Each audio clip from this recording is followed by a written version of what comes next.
Хамтран ажиллагч Шүтээсийн Дархан уул аймаг дахь технологийн сургууль. За ах нь ганц үгээ ямар сургуульд оруулдгийг нэлээгээд зөвлөгөө авах гэж зориод ирлээ. Гэхдээ уг нь техник технологи талдаа сонирхолтой хөө байгаа юм. За ах наашаа суучих. Маш зөв сонголт байна наач. Өнөөдөр хөдөлмөрийн зах зээл дээр хамгийн эрэлттэй хэрэгтэй мэргэжил би бол та хоёрт Шүтээсийн бүрэлдэхүүн сургууль Дархан уул аймаг дахь технологийн сургуулийг санал болгож байна. Бид хоёр бас бодоолаа. Гол нь харин ямар давуу талтай вэ? Тэгэхээр инженер технологийн маш эрэлттэй мэргэжлүүдийг гол нь чанартай эзэмшүүлж байгаамаа. Тиймээс төгсөгчдийн 90% нь ажлын байр тавилдаг. Ер нь салбар бүрийн мэргэжлүүдийн ихэнх хувь нь эндээс л гарч иж тээ. За баярлалаа. Гэхдээ ер нь ёстой нэг шийдэл төрлөө дээ. Харилцах утас 7037 44 55 8037 44 55. Та арьсандаа мэс хөрөхгүйгээр арьс харилцааны цэвэр витамин С-ийн Pure Mer бүтээгдэхүүнээс хүссэн үр дүндээ хүрэх боломжтой. Сэвх нүсүүгийн тунгалаг гэрэлцэн чангарсыг цэвэр байгалийн урамдаас шүүж гаргасан орц найрлагатай эмчилгээний арьс харилцааны бүтээгдэхүүн Pure Mer-ээс Солонгос дахь утас Чиг 10 88 69 39 Монгол дахь утас 9988 81 37 Мөн та хэлэхдээ нэгдсэн группт нэгдэж илүү дэлгэрэнгүй мэдээлэл аваарай. Аль ёсны борлуулагч их хүндрэг. За та бүхэнд өрөө мэндийг хүргэе. Солонгын орноо нэвтрүүлгийн маань ээлж нэг шин дугаар та бүхэнд өргөд бэлэн болсон байна. За тэгэхээр маань нэвтрүүлгийн дэлхийд даяар Дархан сухай монголчуудаа холбогдоод тэр хүмүүсийн утасны тусламжтайгаар ямар газар ажиллаж амьдарч байна бас ямархуу иргэн тойрны орчин байна гэдэгс харуулдаг ийм нэвтрүүлэг байгаа. За тэгэхээр цагийн хувьд Монголын цагаар 17 цаг 30 минутаас та бүхэнд хүрж байгаа. Тэгэхээр оролцох хүсэлтэй хүмүүс маань бит хоёрын энэ дээр харагдаж байгаа Facebook хаяг руу оролцмоор байна гэж чим бол дуртай хүлээж авах. Гэхдээ одоо шүтээ хувьд бол 7 сарын 9-ний өдөр хүртэл хүлээж авах байгаа шүү. Тэгэхээр та бүхэн маань яаравчлан эртгэн бас захиалган өгөөд. Тэгээд нэвтрүүлэгтээ оролцоорой. За өнөөдөр хаас оролцоход байж юм ба? За өнөөдөр Швед улсаас байгаа. Бас нэг сонирхолтой ажил хийдэг эрхэлдэг ийм залуутайгаа бол холбогдохоор тохирсон байгаа. За тэгэхээр өнөөдөр сайхан Шведээр аялах нь. За тэгэхээр зочинтойгоо бид нэр холбогдсон байна. Холбогдсон тий. За байна уу? Байна уу? Сайн байна уу? Сайн байна. За өдрийн мэндийг хүргэе. Өдрийн мэнд. Өдрийн минь. Салхины нэр байна. Би сонсож байна. За дажгүй. Гайгүй багш нэ. Гайг байна уу? Тийм ээ, гайгүй нөө. Та бас нэг гоё газар харуулах гээд. Аха. Энэ дээр машин дээр гараад зогссон байгаа байхгүй. Оо зүг. За. За тэгэхээр манай зочны маань хувьд инх сарвал инх гээд за Facebook хаягтай бид нэр одоогор бол яг бүрэн сайн мэдээллүүдийг сайн мэдэхгүй байгаа учраас танаас бас өөрийгөө танилцуулаач гэж хүсмээр байна. Намайг инх сарвал гэдэг Швед улсад ажиллаж амьдардаг байгаа. Тэгээд Швед амьдраад бас нэг 16 17 жил болж байна уу? Нэлээд удаж байна. Энд ажиллаж амьдардаг юм байна. Яг одоогоор сэргээлт гэрчим хүчний салбарт ажиллаж байгаа. Одоо solar panels гэдэг нь шүү дээ. Яг чиглэлээр ажилладаг байгаа. За тэгэхээр асуултаа эхлээд Швед орныг зорих болсон шалтгаан за хийдэ 16 жилийн өмнөхөө дурсамж одоо сөхгөнэ шүү дээ. Тэгэхээр ямар зорилгоор Швед орныг зорж исэн? За тэгээ анхны сэтгэл бас ямар байсан бэ? Швед орныг зорсон шалтгаан маань ерөөсөө баг хүн Монгол бол найрсан дөө одоо бүгдээ залуу насны дээр эрт гадаад руу гарч тэ одоо орчинд одоо өөр ертөнцийн зарчмыг ингээд танилцуулаад мэдээ ажил төр хийгээд өөрийгөө илүү олон зүйлийг мэдээ гэж өөрөө дарсаа. Тийм учраас Шведийг зорсон байгаа. Тэгээд гол Швед асуудал нь болохоор ягаад Шведийг зорсон бэ гэхээр Швед ч өөрөө тэ хүний одоо эхийн талаар тэ одоо дэлхийд номер 1 хийж болохоор тийм уус аахгүй. Америк орн хүртэл Шведээс ингээд суралцдаг гэхээр чинь ямар одоо мундаг орн байх гэж харагдаж байгаа юм да эндээс. Тэгэхээр өмнө нь бол бид нэр бас нэг удаа холбогдоод Монгол хэл соёлоо аврыг гэдэг ийм сэдвэр бол ярилцчихсан. Өнөөдрийн нэвтрүүлгийн маань хувьд за илүү их одоо өөрөө ч хүн хүний тухай тийм Шведэд байгаа тийм юу үзэж туулж гин ямар ажил эрхэлж гин бас юу зорж бүтээхээр ямар зүйл төлөвлөж гин гэдэг иймэрхүү сэдвэр бол ярилцахаар юм байгаа. За тэгээд мэдээж таны хувьд бас Шведийн нэг өдөр нь хэрхэн эхэлдэг, хэдэн цагаас эхэлдэг тийм ямар ажлууд өдөртөө хийж гин өдөртөө ямар хоол идэж гин гэдэг сонь сайхнаа бүгдийг нь бас дэлгэрэнгүй сайхан яриад өгөрөө. За. Миний яг юутэй ажлын өдөр болохоор би ч өвдөрт болсон байгаа. 3:30 Хөөх. 4:30 гээд 4 цаг болсон. Аа. Тэгээд нэг гэрээсээ нэг 5 гэж гарна. Тэгээ өөрөө юм амихэд ингээд юм хийдэг байхгүй. Би өөрөө энэ Швед сэрэг төвчмөчний салбарт ажилладаг учраас одоо ажил дээр очиж бэлдэх дээр одоо айл дээр нарны тал усардаг байхгүй юу? Аа за. Бэлдэх ямар юм хэрэгтэй зүйлс байна те материал болон бүтээгдэхүүнээ ингээд машиндаа ачаад одоо бүх юм ингээд тооцоод бүх ингээд төлөвлөгөө гаргадаг байхгүй юу? Тэгээд ажил маань нэг 12-оос 1 гээл харцсан дөө тэгэхээр өдөрт харцдаг гэх юм уу? Оо за.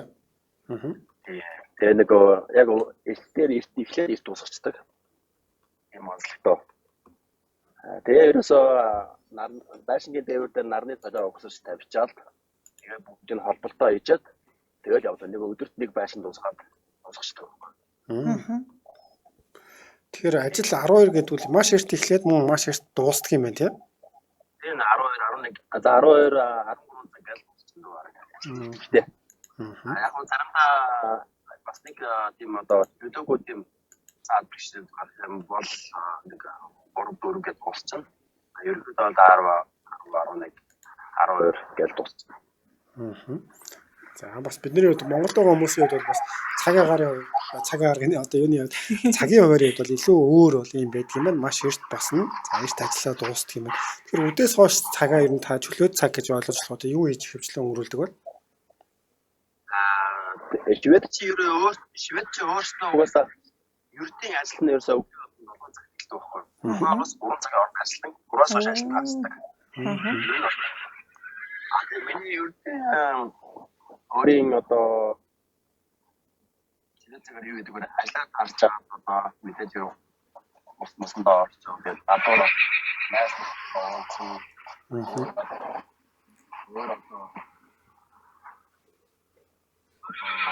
нэг юм ихтэй янз ажлын төлөвлөгөө гаргана. Хүмүүс асууж надаас маш их олон хүмүүс одоо ийм газар очсон энэ газрын одоо мэдээлэл өгөөч, энэ газрын ингэж өгөөч гэдэг холбогддог учраас хүмүүс тагих тэр очих гэсэн газрын мэдээлэл их өгдөг. Тийм байна. Өөр баазраас сул байна гэдэг шиг сонсож байна. За цаана бас ялчгүй адуу янзгаагаад их сонирхолтой санагдаад байна. Тэгэхээр камерыг үл бас ямархуу газраас бид нартай холбогдож байна. Энэ тухайга нэг харуулвал сонирхолтой юм болов. За. Энэ ингээд хэдэн адуу бааш байна. Энэ машин зам багтаа. Оо за. Бууч тийм мэдээгүй. Бууч тийм мэдээ. Оо тэг та. Болно өөрийнхөө эвтэйгээрээ өөртөө эвтэйгээр л болгоомжтой буугаараа.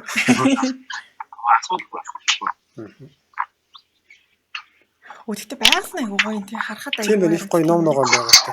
Цэнхэр тэнгэртэй бас. Нэг агаад нэстэйш шүү. Усаа. Аа тийм замаасаа тэгвэл жоохон холдоод явчихъя. Тэгвэл илүү бас чимээ арайд ажиг болох юм шиг байна. Ингээл ерөөсөө ингээл нийл зөвлөг ногоо байж ирсэн юм. Өөх ямар гоё ногоо юм бэ.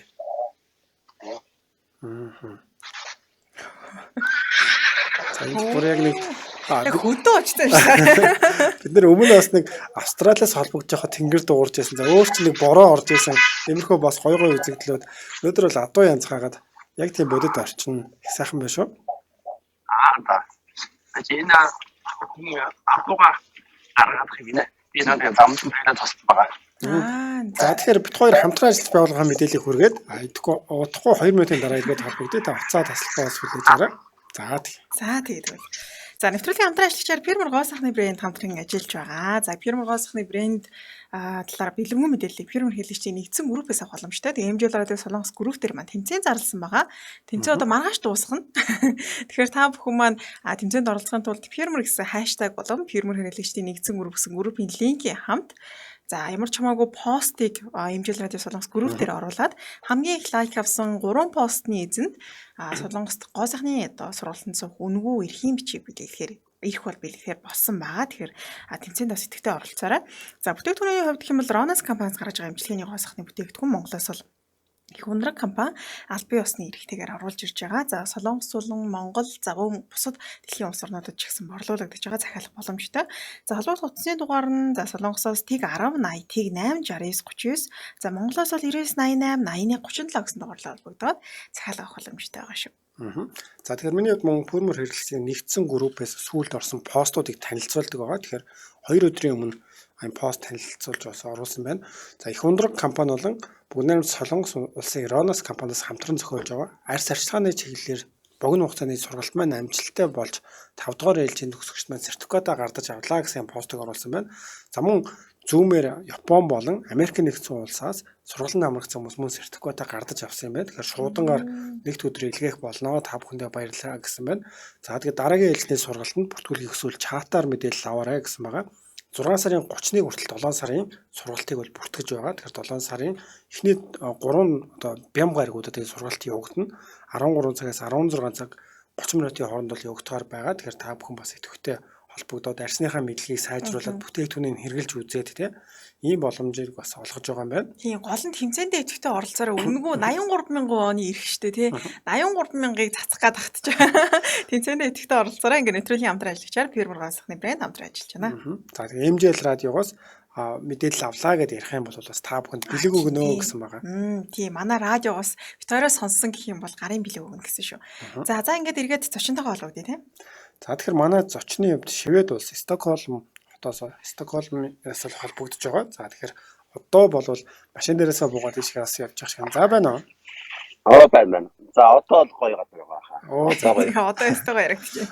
Наа чи ер нь нэг зүлгэн дээр гэрээ бариад гэдэг шиг л нэг зүлгэн дээр сайхан ингээд тухтай байчгаар л харагдчих шүү тийм. Тийм. Ер нь тэгэл хаан чамаагүй юу хөвтөд өгдөө шүү дээ. Одоо нэг юм яг юм ойнтор хойд шүү дээ нэг тойроод. Ийм газар ирчихсэн. Бас л хитцэг навш болсон газар л байна. Зөв. Тэгэхээр Монголтай маань адилхан хүмүүс хүссэн газараа майхан бариад ч юм амрах боломжтой гэж ойлгол зөв үү? Ер нь тэр зүгээр шүү дээ. Шведд бол тэрийг нээлттэй яагаад вэ гэхээр хүмүүсийг спортлог биед ирүүл байх талаас нь бүх тийм талыг маш сайн дэмждэг байгаа улсаас нь өөрөө. Тэгэхээр ямар ч асуудал байхгүй. Та тэгэхээр одоо Стокгольм хотынхон одоо дотор байгаа юу эсвэл хотоосоо түр гараад явчихсан байна уу? Би өөрөө Стокгольм хотод амьдардаг байгаа. Одоо болохоор би нэг Стокгольмоор Монголоор явах юм бол одоо юу юм бэ? Төв аймагт ирсэн гэх юм уу? Зөв. Тийм Нортали гэдэг газар байгаа. Тэгэхээр бас улсын талаар ярилцсан юм одоо цаг агарын хувьд бол айгүй гоё харагдаад байх юм. Ер нь жилийн дөрөв улирал нь яг байнгын байдгүй арай өөр ч гэдэг юм одоо өвлөн хэрэг хөөгдөн бай Монголоос цаг агарын хувьд хэр их ялгаатай байдаг бол Швед орны цаг агарын хувьд яг ер нь Монголтой их төстэй. Монголоос жоохон нэг өөр зүйл нь болохоор одоо арай чиглэг. Тэгээд өвөл нь арай дулаахан. Дунд нь арай сэрүүхэн. Швед ч өөрөө нэг Балтийн тэнгис гэж байгаа штэ. Балтийн тэнгисийн яг тэр эрэг дагуу улс баггүй юу? Тэгэхээр ингээд усаар хүрээлэгдсэн тийм улс болохоор арай сэрүүхэн. Одоо шинэ Монголд одоо 31 градус байлаа гэхэд энд одоо нэг 25 градус ч юм уу нэг 23 градус юм уу хичээнэ арай дулаахан арай сэрүүн байдаг байхгүй юу? Тэгээ өвөл нь болохоор нэг Монгол 30 градус байлаа гэхэд энд нэг 10 градус байх ч юм уу нэг. За 15-аас нэг хэтрэхгүй дээ бас нэг. Швед улс ч өөрөө тийм урт урт нарийнхан улс болохоор яг хойд хэсгээр бол ялцгүй хүйтэн байдаг. Хойд үлдээ орхон. Урд талраа болохоор яг бас жоохон арай дулаахан. Түрүүн бас та хэлжсэн нэлээ 10 хэдэн жил болсон гэж ярьж байгаа. Зүгээр би өөр дээрээ төсөөлөд бодоход Солонгост анх очиод бол хамгийн л одоо хэл ус мэдэхгүй учраас хамгийн л хүнд хэцүү ажлыг хийж байгаад. За тэгээд нэг тодорхой хэмжээний сураад ч юм уу тодорхой хэмжээний тасаад ирэхээр ажлын хувьд гэсэн арай боломжийн иймэрхүү ажлууд олдоод явжсэн. Таны хувьд ер нь яг энэ ирсэн хугацаанд ямархуу ажлууд хийжээв яг тиймэрхүү үе шатлалтай явдаг уу эсвэл гадаад хүмүүсийн хувьд бас харьцангуй адилхан байдаг юм болов? Ер нь бол хамгийн чухал нь одоо энэ байгаа тухайн орныхын хилтэй байх юм бол хүнд бас ямар ч ажил хийх боломжтой. Анх ирж байгаа миний үед болохоор яг бусдын адил ямар ч шивэдэл байхгүй ирж исэн учраас яг л ноолоосоо угаахчаасаа эхлэв те. Одоо анх хятад газар угаахч идэг байсан. Аятаа угаадаг. Тэгэл баг багаар хил усаа сураад яваад дэвшээл авчиж байгаа юм л да. Тэгэхээр ер нь л адилхан анхнаасаа хилтэй байсан бол хамаагүй өөр бас арай нэг дээр ажил хийх юм уу? Одоогийн эрхэлж байгаа ажлаа хэр удаа хийж байгаа вэ? Яг одоогийн энэ ажлаа болохоор 3 жил одоо болж байна. 3-4 жил болж байна уу? Тэгэхээр яг энэ ажил дээр одоо нэг өөрөө ингээд төлөвлөгөө гаргаад өөрөө ингээд үйлчлүүлэгчтэйгээ яриад бүх юмаа шийдээд хийдэг байхгүй юу? Өөрөө ингээд бүх юмыг шийдээд явждаг болохоор тэр нь амар гол манай компаниас одоо тэр үйлчлүүлэгчээ олцсон байна. Үйлчлүүлэгчтэй надад намайг холбочихно. Тэгээ үйлчлэлийн ажил нь би өөрөө хийдэг байхгүй юу? Ганцаараа ажиллана гэсэн үг үү тэгэхээр? Үгүй. Би ч нэг өөрөө баг удирдах ажилладаг байхгүй юу? Мундаг. Тэгээд бас жоохон юм чөлөөтэй ингээс дундуур ингээ гараа авчиад байгаа болохоос бас яг ажилтан бол бас их боломж бас байхгүй. Хэцүү. Тэр бас Швед улсын яг одоо бид нар хөндлөгөөс ч гэдэг юм харахад Швед юугаар алдартай байд юм бэ? Одоо Солонгос хэр кимчи ч гэдэг юм, Монгол хэр Чингис хаан гэдэг. Тэгэхээр Швед улсыг бас бид нар яг юугаар нь одоо илүү төлөхөө мэдэх хэрэгтэй байд юм бол алдартай зүйлс гэвэл баг хүн болго мэдэн байна. Нобелийн шагналт гэдэг байдаг шүү дээ. Нобелийн шагналт чинь Швед улс гардуулдаг байхгүй юу? Оо за. Тэгэхээр нэг одоо монголчин одоо бүх эрүүл мэндийн одоо бүтээгдэхүүн одоо Нобелийн шагналтаа гэх хүмүүс чинь сүйд олдсон шүү дээ. Тэгэхээр Нобелийн шагналт хүртсэн тийм бүх хүмүүс докторын тийм бүтээгдэхүүн гэхээр айгуу дээвэрт байдаг. Тэр Нобелийн шагналаар бол хэд номер 1-т орд юм. Тэгээд дээрэс нь Швед ч нэг Монголын танилгаас гэх юм бол нэг Карлсон биз дээ дээврдээс одоо Карлсон Швед л шүү дээ. Тэр чинь Швед их байхгүй юу? Оо тийм үү? Тийм шүү дээ. Дээврдээс одоо Карлсон чинь Швед их шүү дээ. Тэгвэл дэлхийн хэмжээнд бас гараа ойлголттой удсан байна. Харин тэг хүмүүс ч ихэнх нь Оросынх, Чех юу гэдэг вэ? Польш гэдэг хавцал юм ярьдээ. Тэгэл тэр чи яг Швед их байхгүй юу? Өөрөө. Зүг. Бас нэрээ зам тээврийн талаар асуумаар санагдал. Одоо ер нь сүүлийн үед чи манад ингээл бороо орохоор борооны ус зайлуулах хоолой байхгүй хэцүү ч гэдэг юм те. Швед ер нь бөглөрөл хэр байна. За тэгээд ер нь одоо ажил руугаа явах ч гэдэг юм уу те. Одоо ийшээ тийшээ цаг зарцуулахад харцсан хурдан очиж гэнэ бас метро байдаг энэ талаар ярилцъя. Шведээ Стокгольм хот болохоор метрото бас трамвай бүх одоо тээврийн хэсгүүд байгаа. Тэгээд тээврийн хэрэгсэл маш сайн одоо дэлхийд баг номер 1 гэж хэлж миний хувьд бол тэгж боддөө. Номер 1 гэж хэлэхээр болохоор бүх юм цагийн дагуу минутын дагуу 1 минут хоцрохгүй 1 минутын өмнө ирэхгүй. Яг цагтаа одоо 10:35 гэх юм 10:35 та яриа дараагийн зогс одоо 10:45 гэх юм бол 10:45 та зогсдог жишээтэй. Тэр бүх цагийн төлөвлөгөө маш сайтай. Зарим нэг тохиолдол байдаг шүү дээ. Одоо нэг маш их цас орох тий. Маш их цас орох, маш зам халтгаатай улмаас одоо тийм саадлууд мэдээж байгаа. Тэрнээс ердийн хувьд бол тийм бол асуудал байхгүй. Хэрэг зам тээврт ямар нэгэн аваар осол гарцсан байх бол бас нэг жоохон төвжирэх магадлал байгаа. Бусдаар бол бүх юм байгаа. Метро байгаа. Тэгээд хэлсэн шүү дээ. Утас зайлуулах хоолой гэдэг байгаа шүү дээ. Тийм. Тэр талаар Швед маш сайн. Одоо бороо орлоо ямар ч бороо орсон. Нэг 3 минут дараагт бүр бороо ус ороог юм шиг баг алга болчихно. Тэгээ тэрүүгээр маш сайн одоо тэрийг шийдэж чадсан. Дээрээс нэг Швед улс чинь олон жилийн өмнө нэг үер болсон юм байна л да. Тэр үерээр одоо яасан мэхээр Швед чинь маш их ой болон тийм одоо тал газар ой ихтэй. Тэгээ яг нэг ойгоо устгаад ингээд одоо маш их одоо тарилан талбай хийгээд ингээд явсан юм байна л. Тэгсэн чинь шууд Шведийн нэг газар зүй болон тэр уур амьсгал маш их том нөлөөлсөн юм байна л да. Одоо шинэ тэрнээс болж одоо маш илүү дулаан болж илүү хуур ашиглалт явагдаж тэгээ бороо орох болгонд үер болсон юм байна. Тэр үер нь ерөөсөө тэрнээс шалтгаалтай. Тийм болохоор Швед улс модо тарихгүй тийм шийдэж улсанд шийдээд нэгсэндээ илүү их ойжуулах тэр тал дээр илүү их анхаардаг болсон гэх юм уу? Илүүж авах. Тэгэхээр одоо Монголд гараад бороо орохоор л үер болоод байгаа шүү дээ. Тэр ойжуулах юм бол тэр нөх хөрсөндөө шингээд одоо маш сайн ингээд шингэж өгд юм. Зүг. Тийм болохоор ингээд үер болохгүй төлөвчүүлтийг маш сайн учраас ийм асуудал ер нь баггүй дээ. Би бас таны хийж байгаа ажлыг ер нь сонирхсан чи одоо миний зүгээр ойлгож байгаагаар байшингийн дээвэр дээр ч юм ингээд нарны эрчим хүчийг аваад цахилгаан болгодог ч юм нэг иймэрхүү зүйл юм болов уу гэж ойлгоод байгаа. Тэгээд Швед улсын хувьд бас Монголтой нэлээд байгалийн хувьд бас төстэй харагдаад байна. Ялангуяа хөдөө орон нутагт яг тэр зүйлийг нэвтрүүлэх, хэрэгжүүлэх боломж ер нь хэр байдаг бол таны хийж байгаа тийм бодолд хүрдэг үү?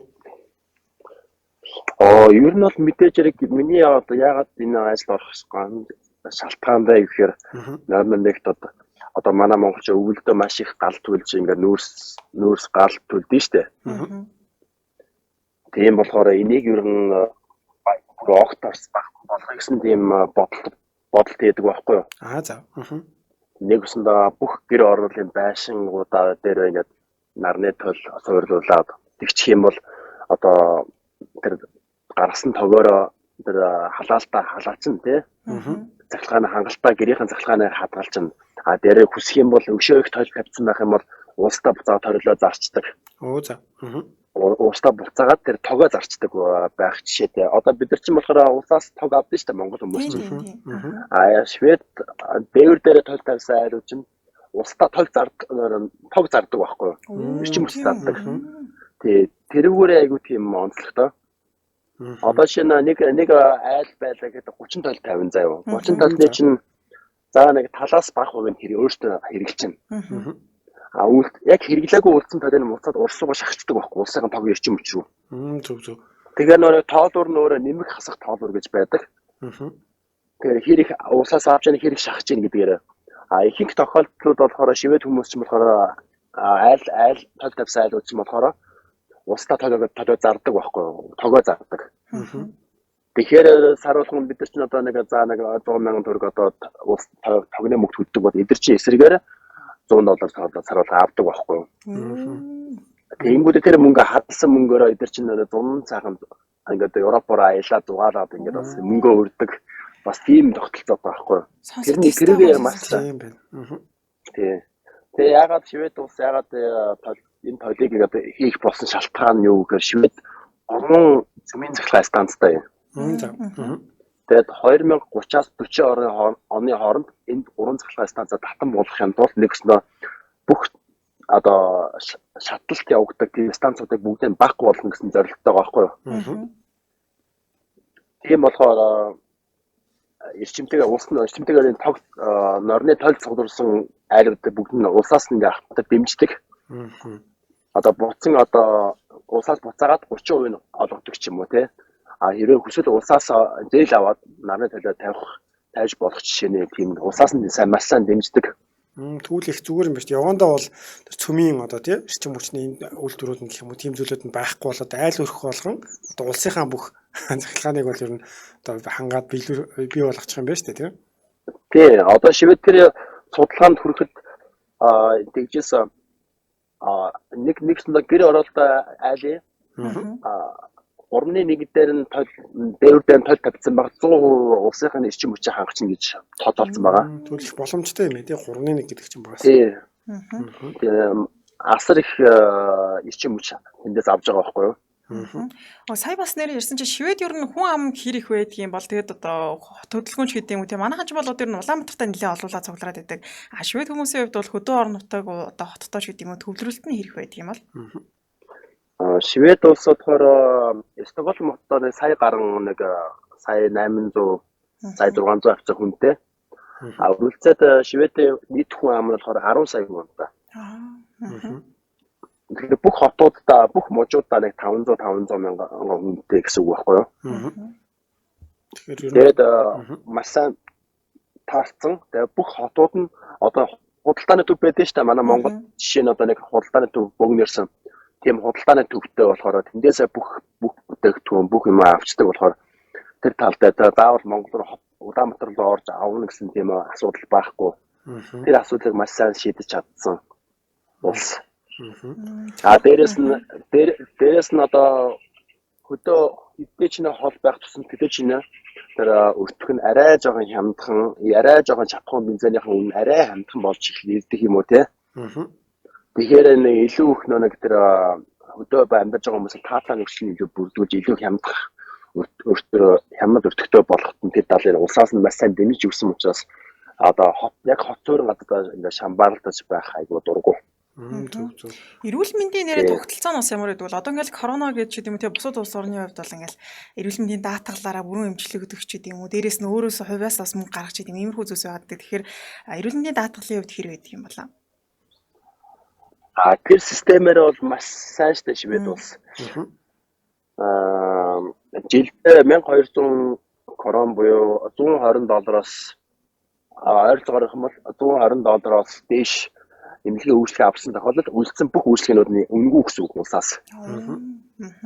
Одоо ямар ч хагалгаа, ямар ч одоо наацх нь одоо түнх солиулах, өвдөгний үе солиулах те одоо маш том зүрхний агалгаа, одоо уушиг солиулах халаа бүгд үнэгүй гэсэн үг байхгүй юу? Зөв зөв. Тэгэхээр тэр тал нь маш сайн. Дээрээс нь бүх одоо ажил хийж байгаа хүмүүс болохоор даатгалтай ажлаас нь даатгадаг хүнээ. Тийм болохоор ямар нэгэн ажлаа хийж байхдаа сэтгэл гаргах юм бол одоо жишээ нь одоо нэг хүн одоо ажил дээр гэмтэл гараад өвдлөө гэхэд одоо ажилдаа орон ортол нь талангийнх нь 80-аас 85% нь ингээ өгдөг байгаа сар болгоно. Тэгвэл бас ер нь бол тэгэхээр тэр талаараа бас маш сайн штэ шивэд. Тийм ээ. Манайд ч юм бол ер нь өвдвөл ингээл хандив цуглуулах ч гэдэг юм бараг одоо сүүлүүд аюух ийм тохиол гардаг болчихсон шүү дээ. Ер нь бол сая сонсоод байхад энэ хотын бүтэц за ер нь салбарууд бол их сайн байна. Тэгэхээр хэдүүлээ бас илүү наривчлаад одоо улсынхан тухай их ярьсан. Тэгэхээр хувь хүмүүсийн талаар шивэд хүмүүс ямар хөө байна. Ялангуяа одоо та өөртөө ингээ бодож байгаад энэ олон жил амьдрах хугацаанд хамгийн сэтгэлд үлдсэн хэцүү үед тусалж ийсэн гэдэг юм уу эсвэл нэг сайн найз шивэд үнийхэн тухай тийм нэг тийм сайхан жишээ нөгөө талаар бас таны гомдоож байсан ч юм уу бас нэг жоохон онцгүй гадны хүн байдаг юм байна да гэсэн бас нэг шивэд тийм нэг жишээ ярил ямар зүйл санаанд ч орж байгаа бол ихэнх тохиолдолд шивэд хүмүүс тийм одоо юу гэх юм бэ маш их өөрийн гэсэн ухамсартаа хүний хэрэгт нэг хаалдах дурггүй одоо өөрийн эрхээ мэддэг хүмүүс байхгүй юу? Одоо эрхэнд нь хаалтах одоо жишээ нь ярих юм бол одоо Монгол одоо маш их өвөлдөө маш их утаатай юм уу зундаа маш их бороод одоо ингээд тэндээ нэг хохирон доо. Шивэд тийм юм гарахгүй. Тэр талаасаа маш сайн учраас шивэд хүний өөрийнх нь төлөвшил нь өөрөө ямар нэгэн байдлаар ихэнд нь алдах юм тэрний төлөө бүх хүмүүс зэрэг босч чаддаг. Тийм онцлогтой ард юм байлаа. Одоо жишээ нь хамгийн энгийн жишээ юм бол би нэг манай байрны хажууд ойрхон заяа. Нэг 5 давхар байшин барих юм бол бид нар боо юм болно. Байраараа. Бариулахгүйгээд тэр өөрийнхөө дүүрэгтэй ингээд бүгдээрээ гар үсэг зураад өгөхөд тэр байшин агч байхгүй. Тэр газар оролдохгүй. Тэрийг олон хүн амаасаа 50-аас дээш хүмүүс нь 30-аас дээш хүмүүс 70-аас дээш хүмүүс нь одоо ингээд тэр нэг эсэргүүцчих юм бол тэрийг юусаа хийхгүй тийм одоо орн баггүй юм. Тэгэхээр нэг тэр талын одоо зүйл бол маш бага. Тэгээд шивэд хүмүүс нь өөрсдөө маш сайн ухамсартай учраас тийм одоо хүнд тийм төв учруулна гэсэн бол энэ нь бол байхгүй дээ. Заах ганц нэг тал дээр бол нэг тийм гадаад хүмүүс болохоор тийм үндэсний үйлчлэг гэж байдаг шүү дээ. Тийм. Тиймэрхүү зүйл бол гарах тохиолдол байгаа. Гэхдээ тэр нь бол тийм цус биш, их биш. Тэр зүйлүүдийг ямар хүмүүст их гаргадаг вэ гэхээр одоо нэг одоо дайм байлдаан бодоод байгаа араб улсын хүмүүстэй илүү их дургу гэх юм уу та. Надад бодлоо хүмүүс маш сайн л үжиж шүү дээ. Энэ хүмүүс сайн. Тийм, энэ их сайн хаачч. Би өөрөө бас нэг олон жил эндээ байсан болохоор нэг шивэд хүмүүсийн арга үе нь айгүй айтайхан олцдог гэх юм уу. Одоо ямар ч хүн байсан годомжинд ингээд явж байгаа юм бол ямар ч хүн байсан яриа өөрнүүлээд ингээд тэр хүнтэй танилцаад явах юм шиг та. Тийм. Швед хүмүүс нэрээ монголчуудын талаар хэр ойлголттой байдаг юм байна. Ер нь монгол хүн гэхээр шууд мэдэж гэнэ үү? Эсвэл ямар улс байдгийг болоо гэдээ асууж хавлж гэнэ үү? Монголчуудын талаар мэдэн штэ тэгэл Чингис хаанаас эхлээл ер нь хамгийн номер 1 Чингис хаан гэж ярина тэгэл одоо нэг Монголын маш швед хүмүүс чинь өөрсдөө их маш их аялдаг хүмүүс байдаг байхгүй юу? Аялагч хүмүүс.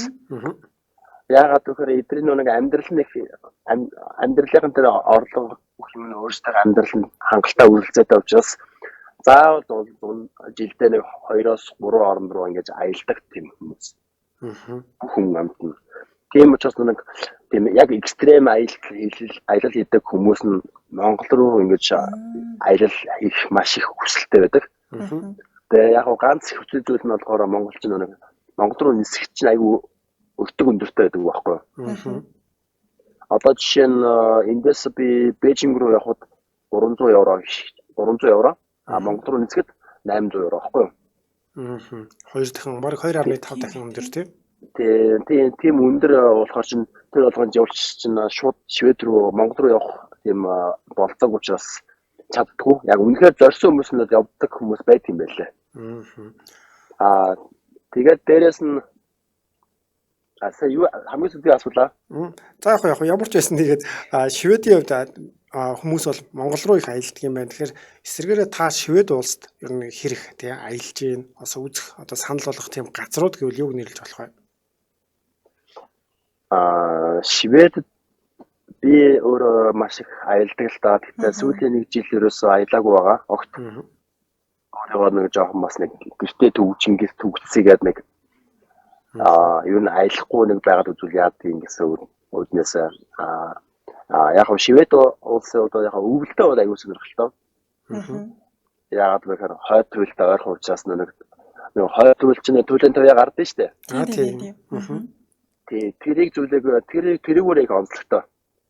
Та бүр харсан маш их гадаад зөндөө харж байсан. Зүү. Тэгээд маш олон гадаадын орнуудаа жуулчтай төлөөн тавья үзэх гэжтэй тэнд ингээд 7 хоног тэндээ байрлаад ингээд үздэг байгаа. Монголоос маш олон хүмүүс ирдэг ч чинь өвөлдөө зөвхөн төлөөн тавья үзнэ гэдэг. Монголоос маш олон хүмүүс ирж одоо тийш явъя гэсэн хүсэл гаргадаг. Би завтаа молоос тэр өөрийнхөө зав захаа харж байгаа хүмүүс бас төлөөн тавья үзүүлэх тал дээрээс бас жоохон тусалдаг юм уу? Сайн ингээд бодож нэр амьдралын өртөг одоо хэр өндөр юм бол бид нар одоо жишээлбэл Монголоос Швед рүү аялъя гэхээр одоо өдөр тутмын хүнсч байд юм уу аялын зардал ч гэдэм үү хэр өндөр гарах болоо. Тийм зочд бодолч гэдэг юм уу? Ястаа би тэрийг мэдгүй байна. Ягаад тэгэхээр би өөрөө ингэдэг байхгүй аялал хийхдээ мах наваа явцдаг. Мах наваа явцдаг. Тэгээд хаана гоё ингээд гоё өнгөч чаар гайгүй хатаахан гадруу тэндээ өнгөчдөг. Эсвэл би ингээд мах навж яваад айлын нэг цэцэрлэг түрээлэн байдаг шүү дээ. Эдлэн газар. Тэнд нь гуугаад унтчихдаг байхгүй юу?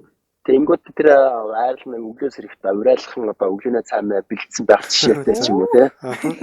Тэр тал дээр айгүй тийм гоё тийм хүн байгаа. Ганцхан Швед гэх хүн Норвег, Финланд гэл одоо бүх энэ орнууд маань өөрсдөө ингээд тийм тэр тал дээр маш нээлттэй. Уучлаарай би ингээд аялагч байгаамаа. Би ингээд танаа энэ хашаанд чи би ингээд майхнаа байгаад унтж болох уу? Би танаад асуудал гарахгүй гэл хийнгүүт нь. Өө асуудалгүй чи хаанаас авч байгаа гэл тийм аялагч хүмүүстэд маш их дуртай. Бас сонирхол хүмүүстэй тэр хүмүүстэй танилцаж ингээд тэр хүмүүсийн тухай сонсож тэгээд бас эргүүлээд тэр хүмүүсийг аягүй гоё дайлдаг байгаа. Тэгэхээр хоол ундны хувьд таны хувьд ер нь Шведэд асуудалгүй байдаг уу? Ер нь одоо бол бас дасчихсан уу тийм?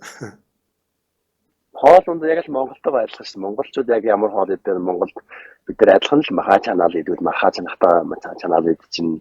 Тэгэл гуралтаа шөлөө идэн тэр нэг Монгол орны хувьд бол нэг Швед орны хувьд нэг тийм юм дутуу тийм юм хоосон тийм юм олдохгүй гэсэн асуудал ер нь байхгүй. Одоо сүүлийн үед Шведэд одоо зүүн бүтээгдэхүүн хийдэг тийм Монгол одоо нэг залуу бий. Тэр үнээсээ одоо арцаа авчин сүүгээс байгаа. Арцаа авчин, хааруулаа авчин бүх одоо ээцгийн өрөө мэдрээ тэр хүнээс авчин. Шведээс Монгол мал аж ахуй эхэлдэг тийм хүмүүс байгаа. Тэр хүмүүсээс хонь аваад хоньоо гаргаад идэх боломжтой. Тэгэхээр тэр тал дээр ямар нэг юм бол Монголыг өгүүлээд ахаас гэхээсээ зүгээр эндээ бүх юм байдаг учраас бид нар ч бас тэр болгоно их тэгээ зориод байхгүй. За үнэхээр бас заримдаа нэг 3 жилдээ нэг удаа ч юм уу Монгол руугаа нэг явж ирэх тийм тохиолдол байгаа. Мэдээж тэр нь болохоор мэдээж гэрийнхэндээ уулзах ч юм уу те. Та сүүл хизээ явсан бэ? Сүүл 2019 онд. 19 он тийм ээ. 19 оны нэг сараас 3 сар хооронд. Бас нэг тэгвэл 2 жил орчим болчихсон л юм байна тий. Тэгэхээр бас нэвтрүүлэг маань өндөрлөх цаг бол болсон байна. Тэгэхээр та төгсгөлд нь одоо жил 2 жил очиж амжаагүй уулзсан амжаагүй гэр бүлийнхэндээ найз нөхдөд ч юм уу минь дэвшүүлээд за тэгээ өөр бас хэлхийг хүссэн зүйл байл гэсээд хэлээд ингээд яриагаа өндөрлөхөө. За тэгээ. Юуны өмнө одоо энэ нэвтрүүлэгтээ урьж оролцсон та бүхэнд болон MJ радиод маш их баярлалаа. Та баярлалаа гэж хэлэх байна. Хоёрдугаар одоо нийт Монголд байгаа ах дүүс, найз нөхдөд бүгдэнд нь одоо сайн сайхныг хүсэж байгаа. Тэгээд мөн бүгдээрээ эрүүл харуул одоо энэ цар тахлын үед бүгдээрээ маш сайн одоо бие бодож хоорондоо загаа барьж тэ энэ зүйлийг одоо муухай зүйлийг одоо маш сайн ингээд одоо даван гараарай гэж уриалмаар байна бүх одоо хүмүүстээ. Тэгээ номер 1 хамгийн гол номер 1 эрүүл мэнд гэж үздэг учраас хүн эрүүл байх юм бол тэ ямар ч бүх зүйлийг хийх боломжтой учраас хамгийн гол нь эрүүл байгаарай гэж бүх одоо үзэгчтэй хүсмээр байна. Тэгээд. За тэгэлгүй өөр чинь бас их сайхан одоо бид нар чинь ингээ байгаль цугаал юмээрээ сууж байгаа юм шиг ийм мэдрэмжийг бас өглөө. Ямар сайндаа манай сонсогч ингэнэ хөдөө гарцсан хөдөөнөөс Монголын хөдөөнөөс ярьж байгаа юм шиг харагдаж байна. Тий ах хангаа цууцсан ярьж байгаа юм шиг харагдаад байна. Тий чи асуудаг штэ хүмүүс чинь одоо би намайг одоо Монголоос нэг ганц хүмүүс холбогдсон нөр шивэд рүү гарах хүсэлтэй байгаа хүмүүс харцаад яг өдөрт ингээд ярьдаг ч юм уу тохиолдол байдаг байхгүй ингээд шивэд рүү гаргасан юм яах вэ юм гээл. Тэнгүүд асуугаад ярингууд нь яг ингээд одоо ингээд таалнаж хөөх чинь ийм гоё юу байгаа юм уу? Хөөх очих юмсан ингээд хамгийн гэж ярьдаг хүмүүс их би. За тэгэхээр өнөөдөр бас цаг зав гаргаад бит хоёртой сонирхолтой яриа өрнүүлсэн танд бас баярлалаа. Ажилд нь амжилт хүсье. За маш их баярлалаа. Хоёр хөтлөгчтэй ч маш их баярлалаа. Ажилд нь амжилт хүсье. За баярлалаа баяртай. Баяртай.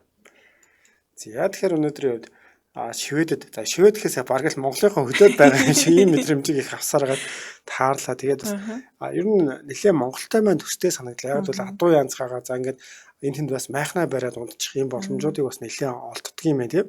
Иймэрхүү зүйлүүд л огт мдээгүй байсан байна. Гэтэ яг саяны бас ярилцлагаас айгүй олон мэдээлэл одоо жишээлбэл цахилгаанаа хэрхэн одоо бид нар чинь тогны мөнгө өөрсдөө төлдөг бол швед болохоор өөрсдөө улсаасаа тий одоо тогны мөнгө авдаг юм биш үү тий зараад ингээд авч яах гэдэг юм уу тий айгүй олон төрлийн бас сонирхолтой мэдээлэл авлаа. За тэгээ хоёулаа төгсгөлт нь нэвтрүүлгийн хамтран ажиллах танилцуулъя тий. За манай нэвтрүүлгийн хамтран ажиллагчаар Монгол Улсын шинжлэх ухаан технологийн сургуулийн Дархан аймаг дахь технологийн сургуулийн хамтран ажиллаж байгаа. Тэгэхээр 2021-с 22 оны хичээлийн шинжилгээ элсэлтэй бол авч байгаа. Тэгэхээр та бүхний сонирхсан 14 төрлийн 23 мэрэгчлэр бол энэ мэрэгчлэтнүүдийг бол Монголын зах зээл бол хамгийн шилдэг мэрэгчлүүдийг бол эндээс төрөн бас гарч байгаа. За тэгээд сургалтын орчны хувьд бол Дархан хотод байрладаг. Тэгэхээр хичээлийн 1-2 дугаар байртай за мөн компьютерийн лаборатори тий за мөн одоо цахилгаан техникийн лаборатори дадлагын хичээл хийх ийм одоо газруудтай физикийн лаборатори гэх мэт за мөн номын сан оюутны дотуур байр гэдэг иймэрхүү байдлаар кампус маягаар зохион байгуулсан ийм сургууль байгаа. Тэгэхээр миний хувьд бол яг одоогоор өөр Монголдо бас иймэрхүү кампус маягийн сургуулийг бол хараахан мэдхгүй байгаа. Тэгэхээр энэ Дархны бас шинжлэх ухааны технологийн сургууль энэ талаараа их давуу талтай юм байна гэж харсан. За тэгэхээр холбогд утасны дугаарыг танилцуулъя. 94 34 55 94 37 44 55. За дэлгэрэнгүй мэдээлэл Facebook хаяг болох шүтээс Дархан аймаг технологийн сургууль гэсэн хаягаас авах боломжтой байгаа. За тэгээд кампустай Улаанбаатар хотоос зайтай. Гэхдээ яг гэрээсээ холч гэдэг юм уу сурж байгаа залуучуудын хувьд бас мэдэх байх. Би ч гэсэн өөрөө гадаадд сурж исэн. Гэхдээ гэрээсээ хол сурах юм бол ялцчгүй нөгөө кампустай сургуульд бол хичээл номондоо төвлөрөх аягүй бололцоо. Дээрээс нь найз нөхдөдөө 24 цагийн турш байх боломжтой. Дотн найзуудтай болох боломжтой. За тэгээд мэдээж хүн болгоны сонголт өөр. Гэхдээ та бүхэн бас судлаад үзээрэй. За ингээд нэвтрүүлгийн хамтран ажиллаж Дархан шүтээс хамтран ажиллаж байна. За тэгэхээр нэвтрүүлэг маань хүртэл хүрээд өндөрлж байна. Утгагүй та бүхэн тэгээ 20 цаг 15 минутаас Солонгос дахь монголчуудын радио нэвтрүүлгийн шинэ дугаарыг хөрөх байгаа. Та бүхэн тэгээ хамт байгаарэ гэж хүсмээр байна. За ингээд орой удахгүй уулзъя түр баяртай. За түр баяртай. Та арьсандаа мэс хөрөхгүйгээр арьс арилгааны цэвэр витамин С-ийн Pure Mer бүтээгдэхүүнээс хүссэн үр дүндээ хүрэх боломжтой. Сэвх нүсүүгүй тунгалаг гэрэлцэн чангарсыг цэвэр байгалийн урамдаас шүүж гаргасан орц найрлагатай эмчилгээний арьс арилгааны бүтээгдэхүүн Pure Mer-ээс Солонгос дахь утас Чиг 10 88 69 39 Монгол дахь утас 9988 81 37 Мөн та хэлэхдээ нэгдсэн группт нэгдэж илүү дэлгэрэнгүй мэдээлэл аваарай. Аль биесны борлуулагч их хүндрэг. Нэвтрүүлгийн хамтран ажиллагч Шүтээсийн Дархан уул аймаг дахь технологийн сургууль. За ах нь ганц үгээ ямар сургуульд оруулдгийг нэлээгээд зөвлөгөө авах гэж зориод ирлээ. Гэхдээ уг нь ч техник технологи талдаа сонирхолтой хөө байгаа юм. За ханаашаа суучих. Маш зөв сонголт байна наач. Өнөөдөр хөдөлмөрийн зах зээл дээр хамгийн эрэлттэй хэрэгтэй мэргэжил би бол та хоёрт Шүтээсийн бүрэлдэхүүн сургууль Дархан уул аймаг дахь технологийн сургуулийг санал болгож байна. Бид хоёр бас бодоолаа. Гол нь харин ямар давуу талтай вэ? Тэгэхээр инженер технологийн маш эрэлттэй мэргэжлүүдийг гол нь чанартай эзэмшүүлж байгаамаа. Тиймээс төгсөгчдийн 90 гаруй хувь нь ажлын байртай болдог. Ер нь салбар бүрийн мэргэжлүүдийн ихэнх хувь нь эндээс л гарч иж тээ. За баярлалаа. Гэхдээ ер нь ястаа нэг шийдэлд хүрлээ дээ. Харилцах утас 7037 44 55 8037 44 55.